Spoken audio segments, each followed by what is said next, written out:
what's happening, Shivani, is that the nation is exercised about this problem. Students who are the future of our country are being walloped and beaten and manhandled in the streets of the national capital. Not to discuss this in Parliament, not to face up to this, is a colossal dereliction of duty. I might add, we need a discussion in Parliament on the repeated exam failure, paper failures and paper leaks. We need a discussion about the complete overreaction of the police and the police brutality that has been visible on YouTube and WhatsApp for the last couple of days, and the most grotesque images.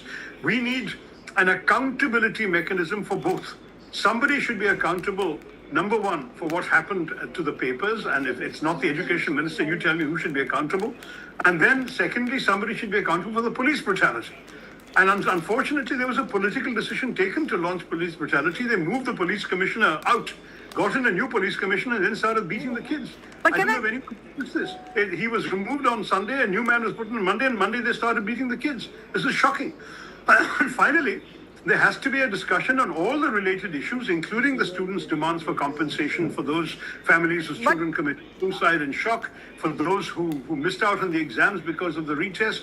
There are a lot of people who have been victims of the government's either incompetence or malfeasance. And the government has to stand up there and say, sorry, it's a normal thing for a democracy to demand. The students' demands aside, what we have also witnessed, and this is the other big debate going on, that it wasn't one-sided, quote-unquote, violence by the police alone. There are people who are only cherry-picking what the police may have done by way of lathi charge, but there are scores of videos, Shashi Tharoor, that show that there was absolute vandalism and attacks on police officials, and nobody can ascertain right now who started what, but stone pelting, attacking police vehicles, even today stone pelting has hurt a police officer. This cannot be condoned. And I also wanted to ask you, largely speaking, when this march to Parliament was announced, no government, and I'm sure you would take this in the right spirit, no government, Congress, BJP or otherwise, would have allowed thousands of people to march close to Parliament. What if they break barricades? What else is the police supposed to do?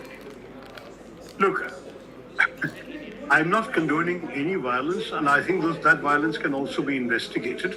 After all, you've got cameras, CCTV cameras, media cameras. See who these people are. I doubt very much they're aspiring medical graduates. There are some people who infiltrate there are miscreants in our society who will infiltrate any mass gathering and who will use it for their own purposes. I don't see why an aspiring doctor would go and vandalize a petrol pump. I mean, you're showing these images, but to be fair, find out who has done it and why they've done it. And I have no problem with that, with any action being taken against wrongdoing. I have never condoned violence by anybody in my life, and I'm not going to condone it now.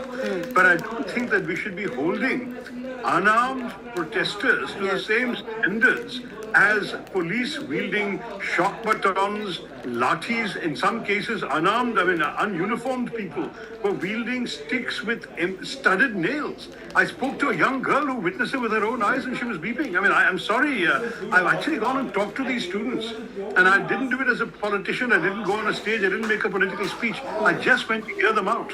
Last night, there were no violence. There was no stone throwing. They were deeply concerned, anxious people, and at midnight, there were people around. Right. So I can tell you that this is a genuinely heartfelt thing. It's a mistake on the part of the government not to pay heed to this and to dismiss it all as miscreants, vandals, stone throwers, etc. You can demonize people, but you cannot wish away their hurt. Right. You cannot wish away their pain. You must reach out. To my mind, this could have been done weeks ago. The government should have engaged with these students much earlier and say, look, we understand your pain. They failed to do this.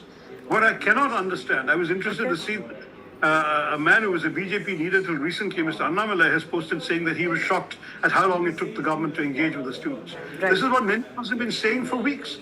Our government, in a democracy, an elected government, should have an instinctive feeling for the needs of the ordinary citizens of this country when they're in distress and pain. They should have gone and talked to them. So many of these people say their families voted for the BJP last time and will never do so again. It's even politically unwise that the BJP did not seize this moment to reach out and say, if we made a mistake, we're sorry. That's what they should have done.